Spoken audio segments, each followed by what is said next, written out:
Sud Radio Berkov dans tous ses états. Le face-à-face. Et nous sommes donc avec Stella Kamga, ancienne vraie voix sur Sud Radio et auteure de La France n'est plus la France aux éditions Alary. Bonjour Stella. Bonjour. Alors Stella Kamga, la France n'est plus la France. Carrément. Je ne sais pas si c'est vrai ou pas, mais c'est un dialogue non coupable que vous avez mené avec François-Xavier Consoli. Et c'est un livre que vous venez publier aux éditions du Verbe Haut. Oui, Tout à fait, André. Ça ne m'étonne pas de vous, parce que vous êtes une haute parleuse. Je ne dirais pas haut-parleur, mais haute parleuse. Alors, Stella Kamga, on vous connaît, on vous a reçu ici, effectivement, à Sud et ailleurs, et on a toujours plaisir à vous recevoir pour ce livre. Et ce livre, quand vous dites non coupable, parce que vous avez l'impression qu'au fond, on est un peu ravagé par la culpabilité de ce côté-ci du continent. Exactement. Justement, je suis la première personne qui me pose la question, André, parce que effectivement, le fait qu'on ait choisi dialogue non coupable, on voulait insister sur le fait qu'on peut parler des choses, notamment des sujets qui sont en train de créer une dissension dans la société française. On peut en parler, notamment de la culture, de l'identité, d'où qu'elle soit, que ce soit l'identité française ou les cultures ou les identités étrangères. Oui. On peut en parler sans pour autant se sentir facho d'un côté ou racisé ou méprisé de l'autre. C'est pour ça que j'ai tenu justement à parler d'un dialogue non coupable où enfin la parole est libérée. Oui, absolument. Et la parole doit être libérée. D'ailleurs, je vais vous dire, c'est intéressant, Stella Kamga, on va prendre le temps de parler de votre livre, parce que vous racontez, vous êtes natif du Cameroun, vous avez vécu, vous êtes arrivé il y a 4 ans ou 5 ans à Paris, c'est ça ? En 2017, oui. En 2017, vous êtes arrivé en France.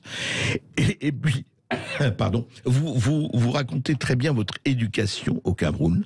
Oui. C'est très important parce que vous dites que, et justement, vous n'êtes pas une fille de grand bourgeois, vous n'êtes pas une fille de notable, vous n'êtes pas quelqu'un qui vient là et qui, du haut de son confort, dit la France est raciste, systémique, etc. Vous dites, moi j'ai connu des choses, j'ai travaillé, je suis là aujourd'hui, et en fait, ce que vous dites, c'est arrêter ce manichéisme, les bons d'un côté, les méchants de l'autre. Tout à fait. Ça se passe pas comme ça. Expliquez. Justement, encore une fois, on parlait tout à l'heure d'une vision binaire de la société où soit tout est noir, soit tout est blanc. Non, je ne suis pas de cet avis-là. Effectivement, je viens d'une famille, on va dire, qui, comme toutes les familles, qui a eu ses hauts et ses bas, beaucoup plus de bas. Je viens d'une famille divisée, une famille monoparentale.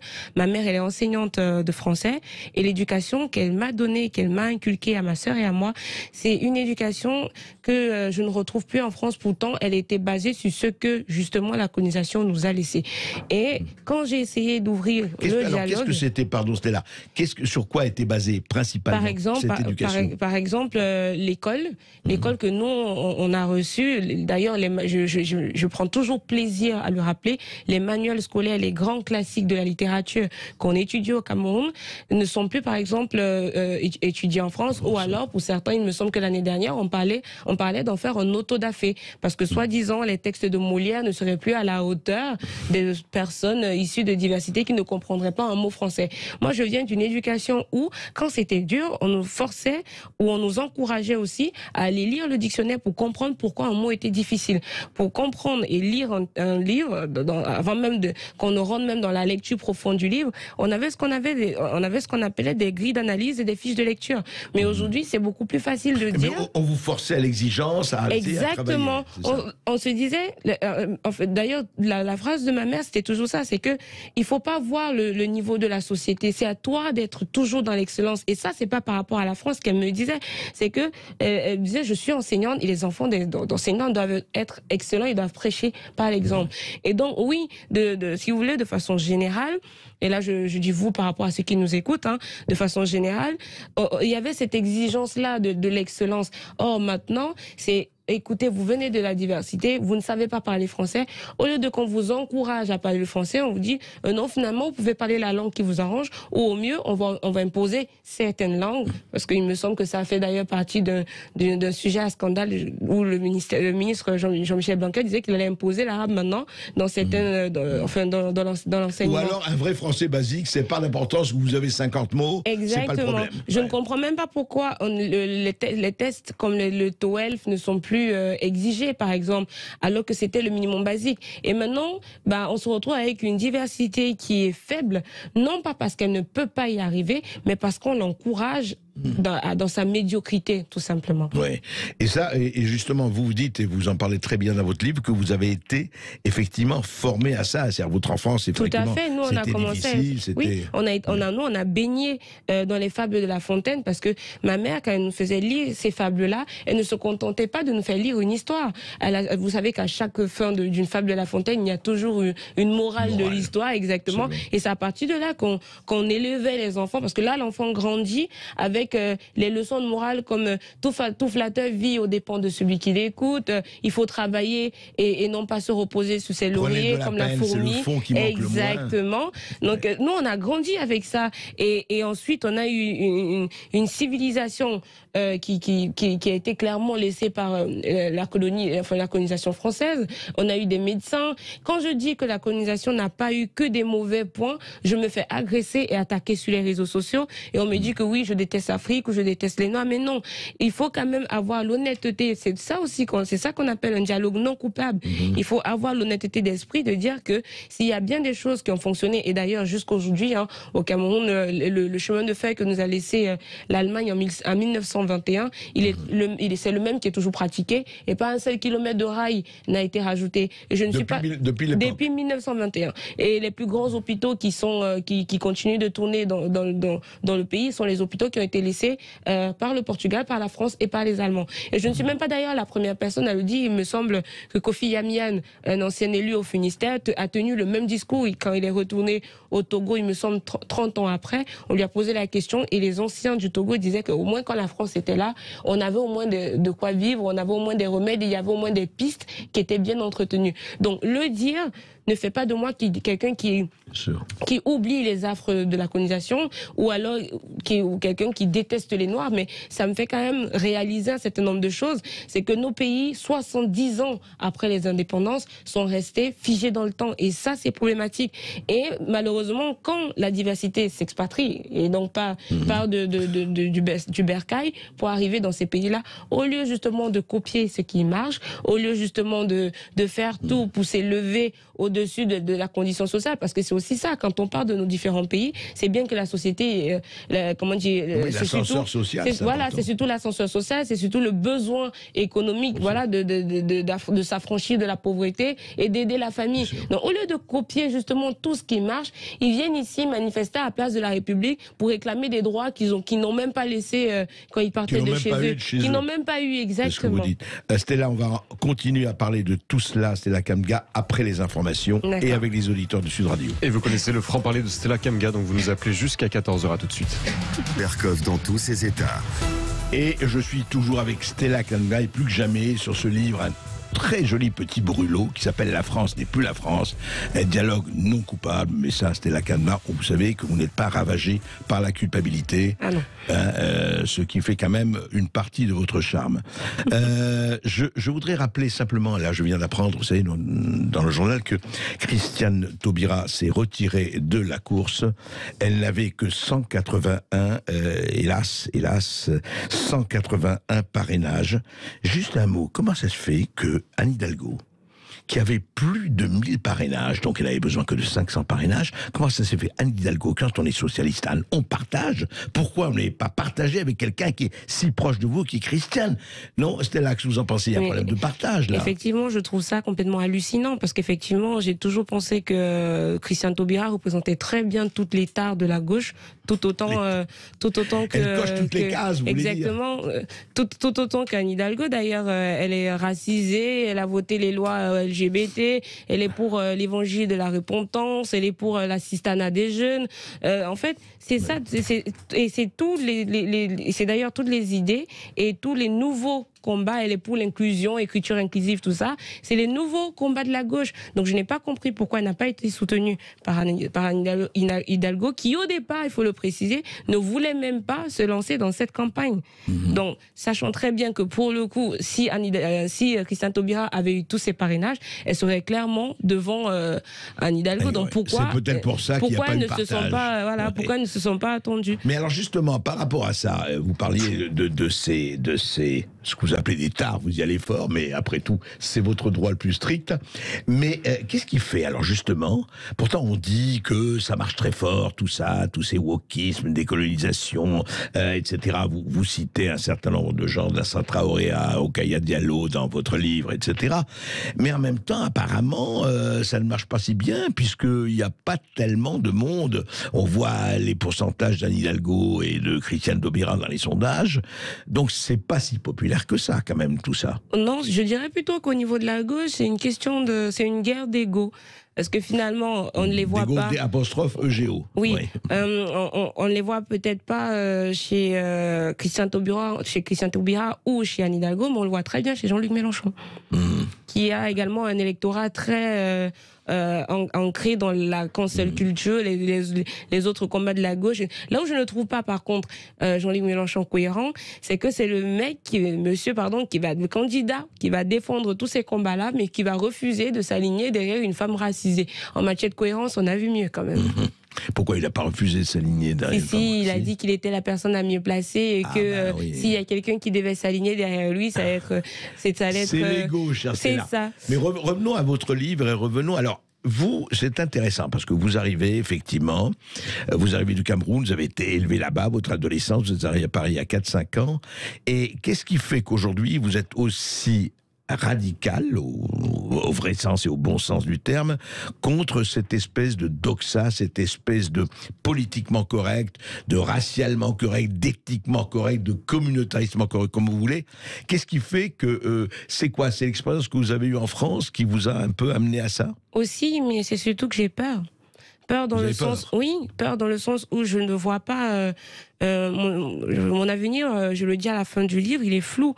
En ceci que si je veux demander la nationalité française et rester en France, je suis en train de me rendre compte que la France n'est plus la France et que clairement cette France que j'ai adulée, dont j'ai rêvé, ce ne sera pas celle dans laquelle je voudrais en tout cas élever mes enfants. Je ne veux pas faire naître un enfant dans cette France-ci où à 8 ans on lui dira que s'il est né garçon, ce sera normal pour lui d'être une fille et vice-versa. Ou alors il faudra maintenant qu'il parle en écriture inclusive et qu'il décide qu'il décide d'être neutre et de s'appeler IL ou je sais pas trop quoi. Ça c'est inquiétant parce que c'est pas l'éducation que j'ai reçue. D'un autre côté, si je dis que j'ai envie de rentrer au Cameroun, je me rends compte à quel point là-bas également mon avenir aussi reste flou parce que il y a énormément d'Africains et de Camerounais en particulier qui ne s'arrêtent qu'à la version de la cancel culture que dépeint l'Occident. Exactement. Ouais. Puisqu'il y a beaucoup de Noirs qui ne sont pas d'accord avec ce que je dis parce qu'ils pensent que j'ai tort ou alors que je suis c'est l'expression. Voilà, que je serais une traite à ma race. Non, moi justement, j'ai eu un amour en particulier de chez moi, du Cameroun et de l'Afrique en général, sauf que cet amour-là ne se veut pas caresseur dans le sens du poil. Cet amour-là se veut exigeant. Et tu m'as posé une question en off de est-ce que finalement, la France n'est pas venue annihiler, si tu veux, la coutume et la culture, exactement. Mais j'ai envie de dire que la France a amené ce qu'elle a amené, mais c'était à nous de rester et de valoriser ce que nous on possédait déjà. C'est à nous de faire la synthèse, à nous Africains. C'est à nous de faire cette synthèse-là, de prendre ce qui est à prendre et donc de façonner un meilleur avenir. Et d'ailleurs, je pense que c'est toujours possible, mais je le vois flou parce que clairement, notre lenteur en Afrique, du moins des sociétés africaines, à être aussi développée que les sociétés occidentales, finalement peut être un avantage en ceci que aujourd'hui les questions de climat, d'écologie, ici en France en tout cas, la société se veut maintenant punitive, veut ramener toute la société au stade d'avant, alors que nous, comme on est encore au stade d'avant, on peut faire des améliorations et éviter ces drames climatiques qui vont arriver. Et surtout, pourquoi pas copier encore une fois ce qui est bien et élever le système social, l'ascenseur social qui empêcherait les nôtres de prendre des risques pour venir à l'étranger. Moi, je l'ai toujours dit d'ailleurs, c'est pour ça que je n'ai pas peur pour le coup des candidats. S'il venait d'ailleurs qu'une Marine Le Pen ou qu'un Éric Zemmour prendrait le pouvoir en place, je n'ai pas peur. Parce que si ces personnes-là prennent le pouvoir en place, je me dis qu'ils vont faire preuve d'une certaine d'une certaine rigueur envers nos présidents en Afrique qui seront, je pense, obligés de faire de mettre l'ascenseur social véritablement en marche. Et là, oui, je rentrerai chez moi, pas de problème. Je pense que si beaucoup d'ailleurs n'arrivent pas à rentrer en Afrique, c'est simplement parce qu'il est difficile de demander à quelqu'un qui a fait des études de grandes écoles, qui touche minimum 3 000 euros par mois, 3 000 euros en montant. Vous ne pouvez pas lui demander de rentrer chez lui où il n'y a pas un seul travail qui l'attend, ou alors s'il n'a pas un membre de sa famille dans le gouvernement, est-ce qu'il aura un boulot qui va le payer aussi bien? Est-ce qu'il est prêt à faire ce sacrifice-là sous prétexte qu'il faut absolument qu'il rentre chez lui? Donc c'est autant de choses qui me font dire que mon avenir, je le vois flou, et c'est pour ça que je suis aussi dure, parce que je veux que les choses changent et que clairement on arrête ce système de voilà, tu es noir, tu es victime, tu es noir, on te voit comme une personne qui est handicapée et donc tu ne peux pas devenir ou t'affirmer par toi-même. Moi, je trouve que c'est faux. Il y a tellement d'exemples en France. D'ailleurs, Joséphine Baker, qui a été panthéonisée il y a quelque temps, en est la preuve vivante. C'est-à-dire qu'elle est arrivée même après la Deuxième Guerre mondiale. 1925. Exactement.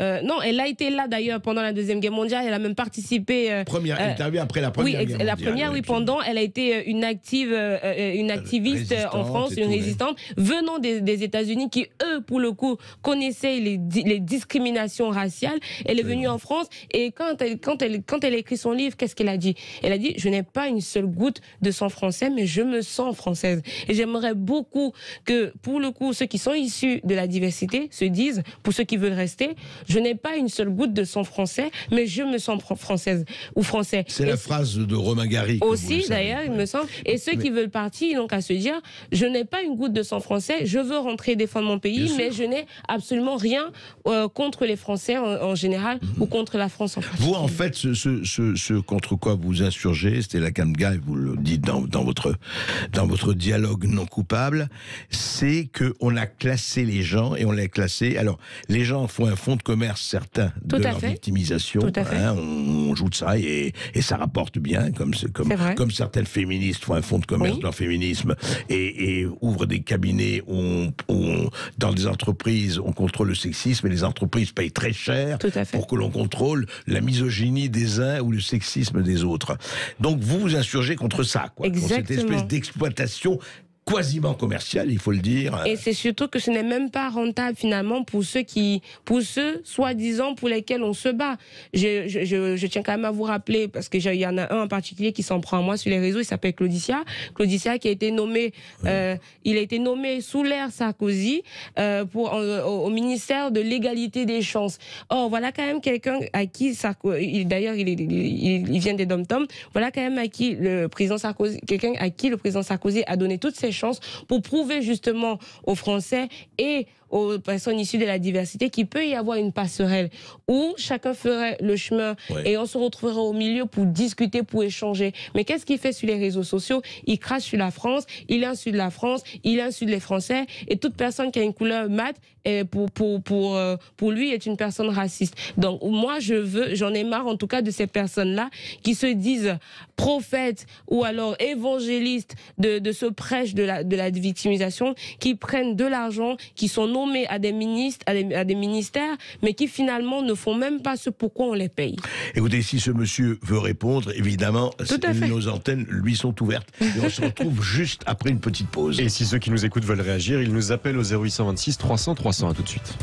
Radio Berkoff dans tous ses états. Ça dit $125. Et Stella Kamna, effectivement, toujours dans tous ses états, elle aussi, la France n'est plus la France.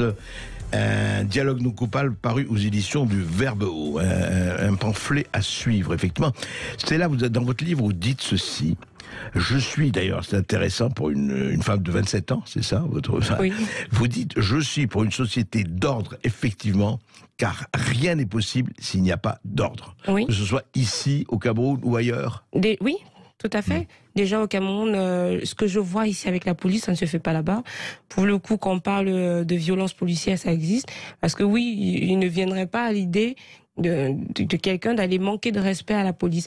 Donc, au Cameroun, oui. Non, pas vous voulez dire que si c'est respecté. Si on disait tout le monde déteste la police et fuck the police et compagnie, non.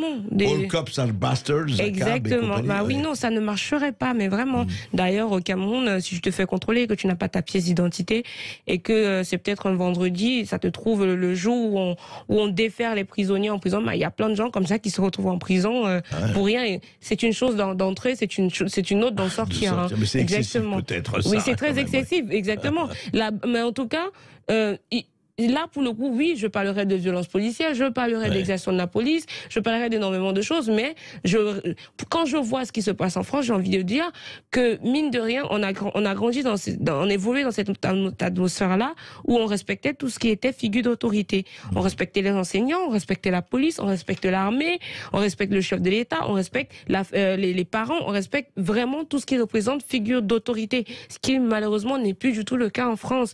En France, maintenant, c'est le policier qui se couche devant le criminel. Si un policier tue un criminel, on va dire oui, mais la réaction est disproportionnée. On oublie quand même qu'il était formé à neutraliser une menace, quelle qu'elle soit. Et maintenant, les associations essayent surtout de gauche, très souvent d'ailleurs, essayent de nous expliquer que voilà, non, mine de rien, ça reste des hommes. Non, si un homme est un danger dans la société et qu'il est susceptible de mettre en danger les membres de cette société-là, c'est lui qu'on doit neutraliser, c'est pas la société qu'on doit neutraliser. J'ai l'impression, si tu veux André, qu'au fur et à mesure qu'on avance, 2020, 2021, 2022. D'ailleurs, pour souhaiter bonne année en 2022, moi je n'ai pas dit bonne année aux gens, j'ai dit bonne chance à tous. Et regarde, nous ne sommes qu'en février, hein, c'est ça, on est en mars déjà. On est le 2 mars. Et on est le 2 mars. On est le 2 mars, on est déjà en guerre. C'est te dire, on n'est même pas encore en juin, quoi. Donc on n'a même pas encore fait la moitié de l'année. Donc c'est te dire à quel point cette société, si en tout cas, me fait peur, une société où on ne respecte plus tout ce qui est figure d'autorité et que c'est devenu littéralement une société de slogans. De la culture de la paresse, une culture de faiblesse, parce que c'est moi j'appelle ça de la faiblesse, j'appelle ça de perdant, c'est ça, une mentalité de perdant. C'est que quand tu sais que, oui, même si c'est vrai, je ne suis pas en train de vous la nier, parce qu'il y a beaucoup de gens qui veulent me dire, ouais, tu veux nier que le racisme existe en France? Non, je ne nie pas que le racisme existe en France, je ne nie pas qu'il y a des difficultés. La France n'est pas un pays raciste. Exactement. Par essence. Exactement. Voilà. Il y a énormément de témoignages qui le prouvent, donc je vais pas aller prendre un cas pour venir contredire 10 000 cas, ça suffit avec ces proportions-là. Et d'ailleurs, moi je le dis toujours, si les gens cherchent le racisme, ils vont le trouver, clairement. Parce que moi, si je marche en route là et que je vois quelqu'un qui est mal luné, qui a passé une mauvaise nuit, s'il me regarde de travers, je vais me dire, ah toi tu es raciste. Non, tu sais pas parce que la personne traverse dans sa vie. Bref, pour revenir à la société, je disais que ça commence à être très très compliqué. Une société où des gens ont des mentalités de perdants. Avant, quand ça n'allait pas, quand tu n'arrivais pas à trouver de travail, tu continuais de postuler jusqu'à ce que tu trouves le travail. Quand tu trouvais pas un logement, tu continuais d'insister jusqu'à ce que tu trouves le logement. Dès que tu n'arrivais pas à trouver quelque chose, tu persistais. Tu ne t'arrêtais pas au bout de 2 tentatives pour expliquer aux gens que si tu n'y arrives pas, c'est parce que tu es noir, c'est parce que tu es arabe, c'est parce que tu es une femme, c'est parce que. Donc c'est toujours trop facile, voilà, de remettre ces échecs sur le compte des autres et pas sur les siens. Et ce qui est étonnant, non mais c'est vrai, c'est qui est étonnant dans cette espèce de concurrence victimaire ou de position victimaire, c'est qu'on s'installe là-dedans. Et alors, je ne parle pas pour ceux qui en profitent, hein, les fonds de commerce, mais je parle pour beaucoup de gens, et ça devient une espèce de passivité. Exactement. C'est ça Ils ne font plus aucun effort parce qu'ils se disent que de toutes les façons, la société étant systématiquement raciste, eh bien, ça sert à rien que je fournisse des efforts. Et beaucoup de gens de noirs nés en France justement m'expliquent, ça ne fait que 4 ans que tu es là, et donc tu te bases sur quoi pour le dire? Et moi j'ai envie de leur répondre, mais justement, si je le dis au bout de 4 ans, ça veut dire que c'est inquiétant que vous qui êtes nés là, vous n'avez même pas, vous ne réalisez même pas la chance que vous avez. En France, ceux qui sont nés en France, peu importe d'où ils viennent, qui ils sont, ils ont la chance d'avoir l'école à peu près gratuit. Les accès à prix qui défient toute concurrence au transport, à la culture, à la santé. Ouais. Ce que nous autres, justement, qui venons des pays qui n'ont pas le même système que la France, n'avons pas eu la chance d'avoir. Vous n'avez pas au Cameroun, l'école n'est pas gratuite. Du tout. du tout, on ne l'a pas. Donc, eux, ils ont déjà cette chance-là. Nous, on arrive avec, en plus, la pression d'être toujours à jour pour pouvoir renouveler les différents types de séjours. La pression que eux, ils n'ont pas. Donc, comment ils expliquent que nous, déjà, on arrive, on fait 10 fois plus d'efforts qu'eux, mais eux, ils sont toujours là en train de se plaindre. C'est ça que je trouve mais vraiment lamentable, parce que il y a énormément de potentiel en Afrique, énormément de personnes, je te le dis André, j'en connais, même mes amis autour de moi. D'ailleurs, je le dis dans le livre, ma propre sœur, aujourd'hui, elle a fini ses études, elle a un master 2 en génie logistique et transport, ça fait 2 ans qu'elle a fini ses études et elle n'a pas de travail. Elle est au Cameroun. Et elle est au Cameroun. Donc, il y a des gens qui vivent en France qui ont plus de chance qu'elle, mais qui réussissent quand même à se plaindre et à trouver que le système ne les aime pas. Et je trouve ça vraiment lamentable. J'ai failli avoir cette façon de penser quand je suis arrivée en France. Parce qu'en 2017, je suis arrivée en septembre et il me fallait trouver un job étudiant pour pouvoir subvenir à mes besoins. Donc, entre septembre et décembre, je trouvais pas de boulot. Et je me disais, ouais, peut-être que finalement, les Français sont racistes. Il a fallu que quelqu'un m'explique comment rééditer mon CV, comment me vendre en entretien. Et je te dis, dès que j'ai changé même la façon d'écrire le CV, j'ai été appelée à des entretiens, ce qui n'était même pas fait avant. Oui, et ça a marché. Et ça a marché. Le 8 décembre, en France, 2 mois après avoir souffert pour trouver du boulot, j'avais 2 boulots à moi toute seule. C'est te dire. Et après, je me suis perfectionnée dans l'art de me vendre, dans l'art de travailler en entretien. Je suis passée d'hôtesse d'accueil, enfin d'hôtesse de caisse à Auchan comme job étudiant, à hôtesse d'accueil en entreprise. J'ai travaillé dans des entreprises, j'ai travaillé au ministère de l'Intérieur dans le 12e à Gare de Lyon. Oui. J'ai travaillé à Avisto, une entreprise d'ingénieurs. J'ai travaillé dans énormément. J'ai même travaillé dans une filiale de l'Élysée, aux Champs-Élysées. En tout cas, je suis rentrée dans des entreprises où clairement, je n'aurais pas pu si je ne m'étais pas forcée. Et il n'y a eu aucun problème. Et jamais j'ai eu de problème. J'ai choisi d'arrêter parce qu'il a fallu effectivement que j'ai terminé mes études. Et aujourd'hui, je travaille avec une boîte en consultation en stratégie de communication. Voilà.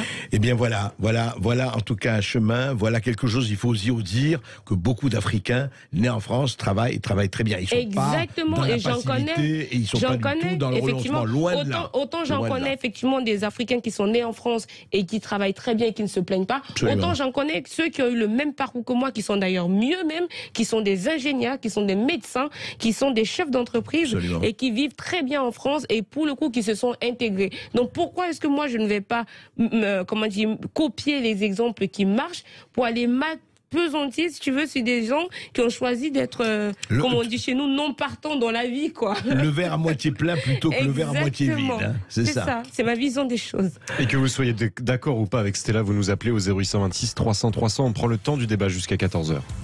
Je n'aime pas la blanquette de veau. Sud Radio Berkov dans tous ses états. Et nous sommes à Bordeaux, vous prenez la parole, et nous sommes avec Roger Herman, qui est d'origine camerounaise. Bonjour Roger. Oui, bonjour Roger. Bonjour André, d'ailleurs petite parenthèse, donc bonjour Mlle Kamga. Bonjour André, merci, juste petit message pour André Berkov, merci de nous avoir aidé à traverser cette période de crise Covid qui n'est peut-être pas fini, mais bon voilà. Votre voix a été très agréable à entendre. Merci. Même si vous tapez un peu trop sur la vraie gauche. Non. C'est dommage, mais sinon globalement c'est parfait. Ok, merci Roger. Alors dites-moi, on vous écoute.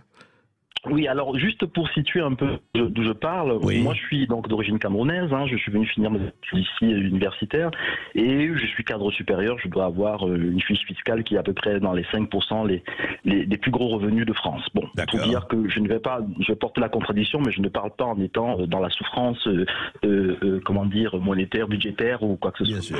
Donc, moi j'ai juste un petit souci avec Mlle Kamga, c'est qu'elle me fait drôlement penser à monsieur Gaston Kellman qui avait écrit un livre qui s'intitule Je suis noir mais je n'aime pas le Mayotte. Oui. Ça fait penser effectivement à tous ceux là qui donnent une bonne conscience finalement à ceux qui parfois ont des arrière-pensées extrêmement racistes. Et qui se justifient parce qu'il y a des Noirs ou des personnes qui sont visiblement étrangères qui peuvent arriver à aller dans leur sens. Le reproche que je fais, je vais revenir sur l'amour qu'il y a à avoir pour la langue française, même si la langue est parfois un peu approximative, je ne vais pas critiquer ça, je pense qu'on fait tous des efforts, mais moi, ce qui me pose problème, c'est le fait qu'elle n'aille que dans un sens. C'est-à-dire que clairement, c'est toujours les mêmes sur qui on tape. Hein. Ça me fait penser encore une fois à Éric Zemmour qui n'a jamais dit de bien d'un arabe ou d'un noir de sa vie. C'est-à-dire qu'il faut regarder l'âge de l'AFP. Jamais de Nina, jamais il n'a dit de bien de. Voilà. Elle est un peu dans ce cadre-là. C'est-à-dire qu'elle tape systématiquement sur les mêmes, sur les pays d'origine. Elle tape sur les noirs, sur les personnes d'origine étrangère. Elle tape sur la gauche qu'elle dit bien pensante avec histoire de wokisme, machin. Mais à aucun moment elle ne révèle ou elle ne dit les choses qui vont bien. Effectivement, bon là vous l'avez un peu forcé à reconnaître qu'il y avait beaucoup de gens qui étaient très intégrés. Donc, elle le dit en fait, vous lui reprochez de dire qu'il y a quand même des choses de l'autre côté et vous lui reprochez de ne pas en parler un peu, c'est ça? Non, elle n'en parle jamais. C'est-à-dire qu'elle est toujours dans le même camp. Posez-moi la question, je vous réponds. On va y arriver. Et puis, il y a une chose, elle dit, moi mes enfants, j'ai pas envie qu'ils grandissent dans un pays dans lequel on va leur parler de wokisme ou d'identité sexuelle. Le problème, ça va pas être celui-là. Hein. Moi, j'ai 3 enfants qui sont métis.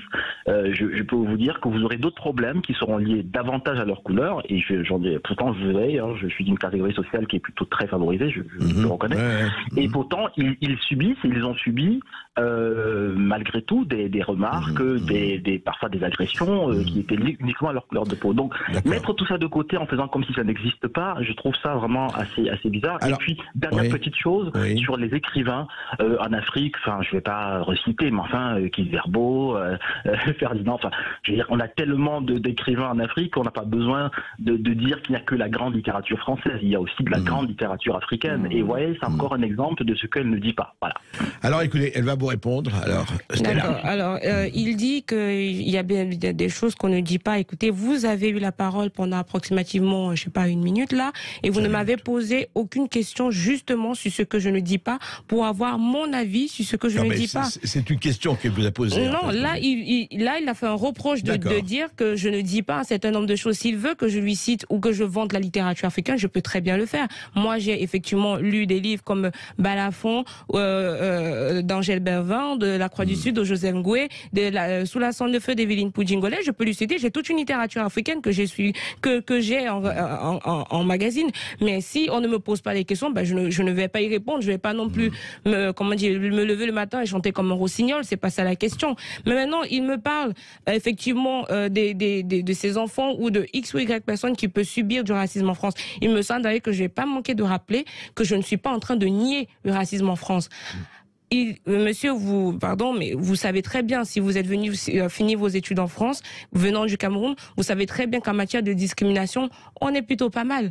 Vous savez très bien que les ethnies de l'Ouest sont à couteau tiré avec les ethnies du Sud, et que c'est pas pour autant que en matière de discrimination, les gens vont arrêter de vivre ou de cohabiter dans le même pays. S'il faut parler de discrimination, parlons de toutes les discriminations, même déjà de là où on vient, même les insultes. Vous le savez très bien comment nous on appelle les personnes issues du Nord chez nous. Vous savez qu'on les appelle les tout pourris. Vous le savez. Vous savez que c'est des termes péjoratifs, c'est des termes discriminatoires envers les gens qui sont musulmans, arabes, de la partie septentrionale de notre pays.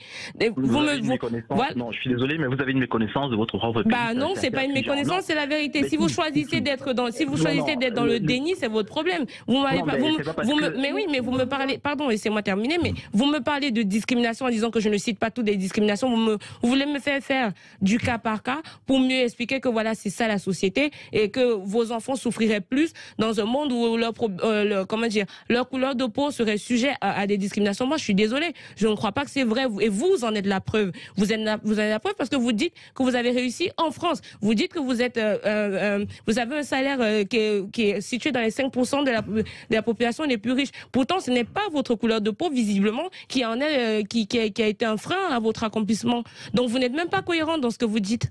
Roger. Alors, je vais vous répondre.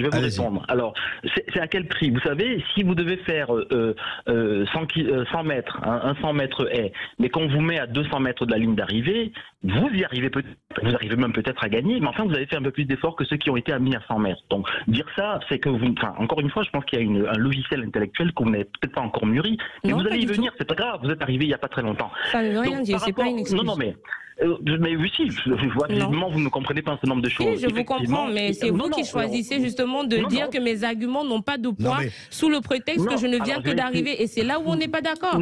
Qu'est-ce qui fait que mes arguments ont moins de poids parce que ça fait 4 ans que je suis là et que vous, ça fait 20 ans que vous êtes là?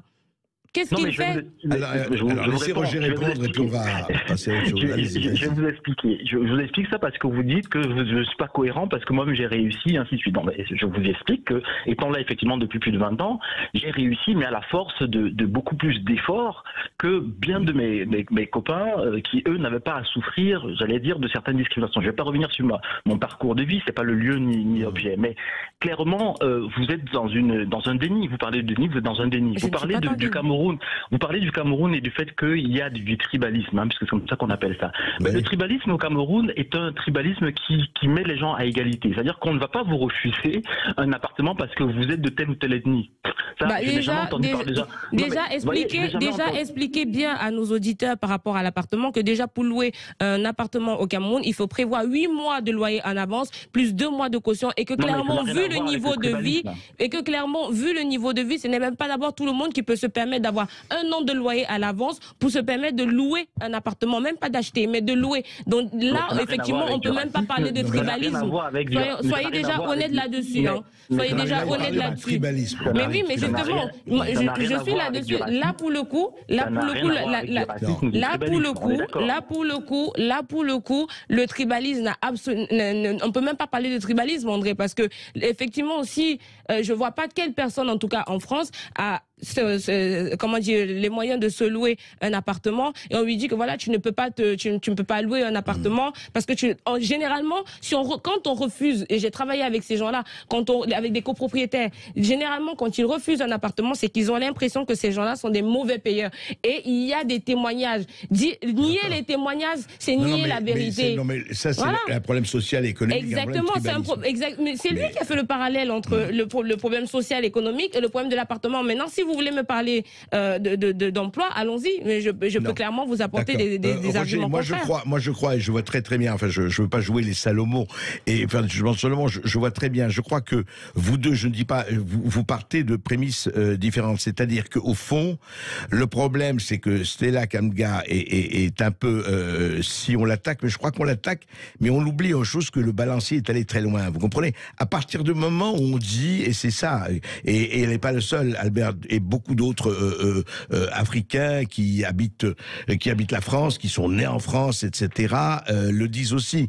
C'est-à-dire qu'il y a certains qui vous disent la France est un racisme systémique, elle est entièrement, c'est un système raciste, etc., etc., oubliant ce qui se passe ailleurs.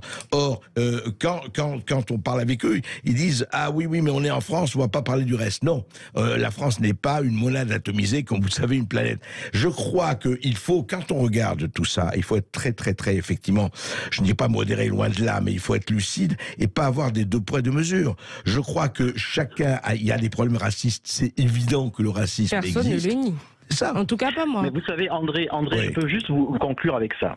Moi, je vois la France, c'est-à-dire que la France est un peu comme une mère et le Cameroun, l'Afrique, c'est un peu le père. Et quand on aime ses parents, on ne s'empêche pas de dire quand il y a des choses qui ne vont pas. Arriver en faisant une espèce de chèque en blanc en disant que tout se passe bien ici, tout va bien pour le bien. Est-ce que c'est ce que vous êtes dans la caricature? Je suis désolée. Vous êtes dans la caricature. Ce n'est pas ce que j'ai dit. Vous êtes en train de caricaturer mes propos. Je ne peux pas vous laisser dire. Ne caricaturez pas mes propos. Je peux juste finir. Allez-y. Donc je pense qu'il faut, si on a justement, moi quand j'étais au Cameroun pour quelques voyages pour voir des amis, ils me disaient mais pourquoi est-ce que tu n'arrêtes pas de critiquer le pays? Et je leur disais mais je critique le pays parce que je l'aime. Et je pense que c'est la même chose pour la France. Il faut regarder les problèmes en face et il faut dire quand il y a des choses qui ne vont pas, qu'elles ne vont pas. Dire être dans une espèce de déni, ça ne va pas. Et je vais tout finir pour Stella. Ça fait 3 minutes que vous finissez. Pour mademoiselle Kamga, Alors, vous êtes sur un très bon créneau. Je pense que vous avez réussi à écrire un livre parce que, franchement, vous êtes sur un créneau. Je vous ai dit, Gaston Kelman. Oui, mais attendez, Roger, vous pouvez pas dire ça. Parce qu'à ce moment-là, on peut dire que Rokhaya Diallo, c'est encore meilleur créneau du point de vue du business que Stella Kamga. Qui est invité aux États-Unis, qui travaille au New York Times. Que Assa Traoré n'est pas sur un très bon créneau. Vous voyez ce que je veux dire? Qui sort des chaussures avec le bouton. Donc, parlons de créneau dans ce cas. Attends, Stella. Il faut regarder les deux côtés. Moi, c'est ça que je n'aime pas, que ce soit chez les uns ou chez les autres, c'est qu'on ne regarde pas les deux côtés. Et si vous voulez, quand des gens font du business et leur fonds de commerce sur la victimisation, moi, ça me gêne. Vous voyez ce que je veux dire? Voilà. Quel que soit d'ailleurs, noir, blanc, gauche, droite, chinois, etc. Je veux dire non. On a bien sûr qu'il y a des problèmes de racisme, bien sûr que ça existe. Mais il faut pas être voilà, d'un côté, ils ont raison, de l'autre côté, ils ont tort. Il y a cela partout. En tout cas, merci Roger. Et il nous reste un quart d'heure pour faire passer les derniers auditeurs qui nous ont appelés au 0826 300 300. À tout de suite. Sud Radio. Sud Radio. Parlons vrai. Parlons. Ici Sud Radio.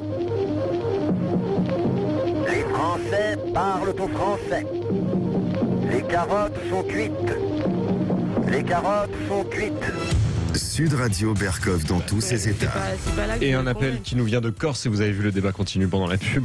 Chantal qui nous appelle de Bastia. Bonjour Chantal. Oui, bonjour Chantal. Bonjour. Alors, bonjour d'abord, je suis ravie. Merci André Berkov de votre émission qui est vraiment très pertinente, et je suis ravie d'entendre Stella Kamga parce que je l'ai suivie sur d'autres émissions, et je trouve que justement cette victimisation, d'où qu'on soit, alors moi je vous explique rapidement mon parcours. Ouais.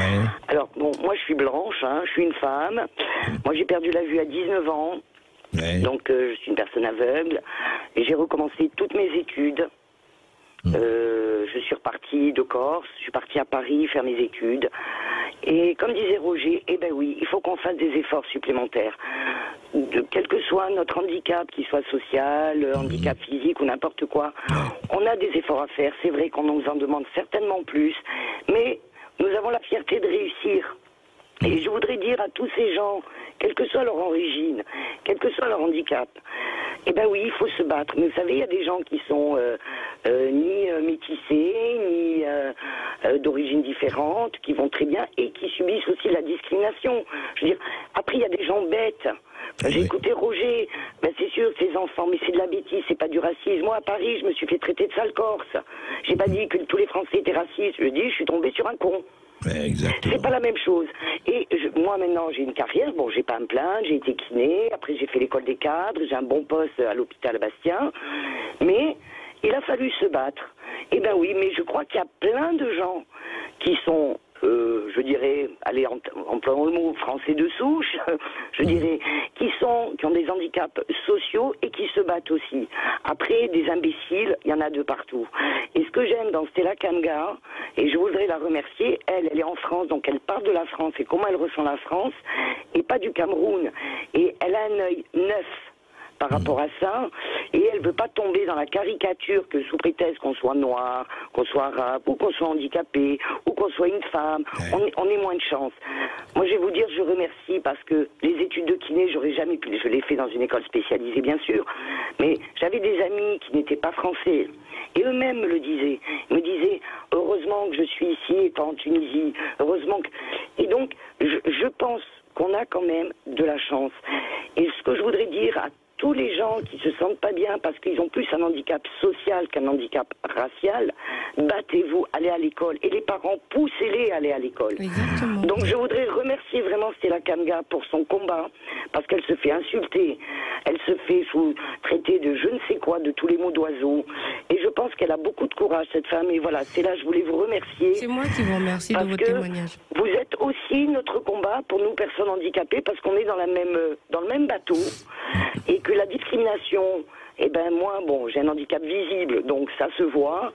Et j'ai subi aussi des choses, des discriminations. Mais après, on ne peut pas changer les imbéciles. De là à dire que la France est raciste, je ne le crois pas. Sinon, tant d'étrangers ne demanderaient pas à venir en France. Tout à fait. Chantal, merci. En tout cas, merci de votre témoignage. Merci beaucoup, Chantal. Et je dirais, vous savez, c'est la phrase, je la rappelle toujours, la phrase de Courteline, passer pour une imbécile aux yeux d'une idiote est une volupté de fin gourmet. Voilà. Et il faut ne pas oublier ça. Merci Augustin. beaucoup Chantal. Merci beaucoup, et nous Chantal. sommes maintenant avec Romain qui nous appelle des Bouches-du-Rhône. Bonjour Romain. Oui, bonjour Oui. Romain. Bonjour M. Berkoff. Ben, moi je vous appelais pour réagir concernant la Russie et l'Ukraine. Me dire que je me tenais vent debout contre les propos de M. le maire. Oui. Donc on voit à la hauteur en fait de nos hommes politiques. Je crois qu'il n'y a pas besoin de plus comme commentaire sur ce monsieur-là. Je voulais aussi m'insurger contre les propos de Madame Loiseau ce matin sur l'antenne de Sud Radio également. Oui. Qui se met vent debout contre M. Mélenchon au lieu d'avoir une unité nationale sur une opposition politique qui prend un peu de hauteur par rapport à ça. Parce qu'il est bon aussi également de rappeler toutes les malveillances qui a pu avoir depuis la chute du mur de Berlin, n'est-ce pas? Il faut le rappeler beaucoup de fois, je crois, et mettre ça dans la doctrine politique pour rappeler aux gens un peu que... Vous savez, c'est ce que nous avons fait, Romain, hier avec Roland Dumas, l'ancien ministre de Mitterrand, et surtout avec Pozzoli Borgo avant-hier et Slobodan Despot. Je ne sais pas si vous avez écouté. Oui, j'ai écouté, mais bon, on a toujours besoin en France, c'est malheureux, hein, mais d'énormément de pédagogie, de toujours rappeler les événements du passé, parce qu'on est toujours bon de nous les rappeler sur l'Allemagne nazie. Mais la guerre froide est un événement d'histoire aussi où il faut remarteler les engagements qui avaient été pris. L'agrandissement de l'Europe, on le voit, qui est ingérable. Malheureusement, là aujourd'hui, sur ces événements, ils arrivent à se mettre d'accord et je pense que c'est pas une très bonne chose. C'est une bonne chose pour la solidarité. Mais Madame van der Leyen, qui veut envoyer toutes ses armes, alors que peut-être l'Ukraine va tomber. Ces choses-là.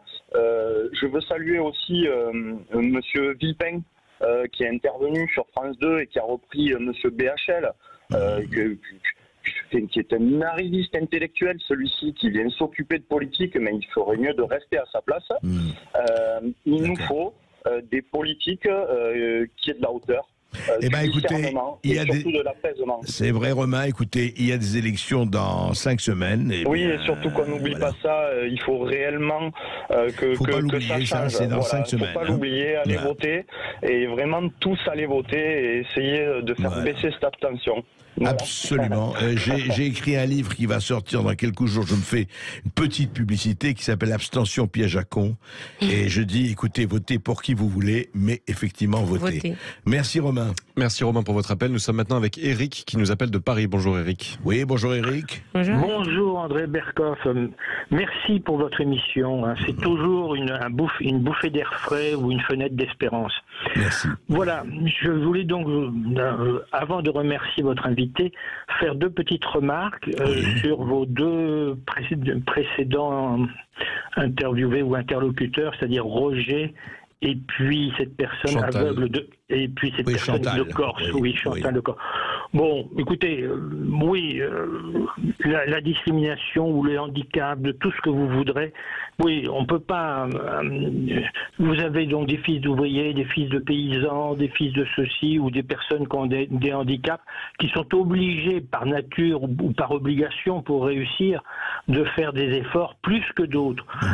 Bien ça me paraît tout à fait normal, et ce monsieur Roger que j'ai entendu, il a peut-être fait des efforts plus que d'autres, mais finalement la France lui a été très accueillante, puisque aujourd'hui il a une très belle vie, donc je ne vois pas pourquoi il ressasse amertume ou quoi que ce soit. Il devrait au contraire être très heureux de vivre en France, d'être heureux. Alors maintenant, je voulais remercier votre invité, parce que moi je suis une famille d'administrateurs des colonies.